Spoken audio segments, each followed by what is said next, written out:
સમિતિની બેઠક યોજાઈ। પાટણ જિલ્લા સેવા સદનના કોન્ફરન્સ હોલ ખાતે જિલ્લા કલેક્ટર શ્રી તુષાર ભટ્ટના અધ્યક્ષસ્થાને જિલ્લા સંકલન સહ ફરિયાદ નિવારણ સમિતિની બેઠક યોજાઈ, જેમાં વિવિધ મુદ્દાઓને લઈ વિસ્તૃત ચર્ચા કરવામાં આવી। બેઠકમાં ધારાસભ્ય શ્રી દ્વારા કરેલી રજૂઆતનું તાત્કાલિક નિવારણ લાવવા જિલ્લા કલેક્ટર શ્રી તુષાર ભટ્ટ દ્વારા સંબંધિત વિભાગના અધિકારી શ્રીઓને સૂચન કરવામાં આવ્યું હતું।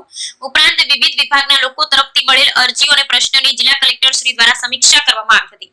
આ સાથે કલેક્ટર શ્રીના અધ્યક્ષસ્થાને કાયદો અને વ્યવસ્થાની બેઠક, ધાર્મિક દબાણો અંતર્ગત બેઠક, જિલ્લા પુરવઠા સલાહકાર સમિતિની બેઠક, નાર્કોટિક્સ ડ્રગ્સની ગેરકાયદેસર હેરાફેરી અંગેની નો એનસીઓઆરટી કમિટીની બેઠક, પોલીસ અધિક્ષક શ્રી રોડ સેફટીની બેઠક, ડિસ્ટ્રિક્ટ ડિવર્સ રિડ્યુસલ કમિટી અંતર્ગત ટાસ્ક ફોર્સની બેઠક, બાળશ્રમ યોગી નાબૂદી ટાસ્ક ફોર્સ અને પુનર્વસન સમિતિની બેઠક, પ્રાકૃતિક કૃષિ અંતર્ગત ડિસ્ટ્રિક્ટ લેવલ મોનિટરિંગ કમિટીની બેઠક, પ્રધાનમંત્રી વિશ્વકર્મા યોજનાની જિલ્લા અમલીકરણ સમિતિની બેઠક અને જિલ્લા લેન્ડ કમિટીની બેઠક વિકાસ શાખા યોજાઈ હતી, જેમાં કલેક્ટર શ્રીએ જરૂરી સૂચન માર્ગદર્શન સાથે જે તે વિભાગના પ્રશ્નની સમીક્ષા કરી। બેઠકમાં ધારાસભ્ય શ્રી દિનેશ ઠાકોર, જિલ્લા વિકાસ અધિકારી શ્રી સીએલ પટેલ, જિલ્લા પોલીસ અધિક્ષક શ્રી વિકી નાઈ, પ્રાંત અધિકારી શ્રી સહિત સંબંધિત તમામ વિભાગના અધિકારીઓ ઉપસ્થિત રહ્યા હતા। Bureau report Ramjibhai.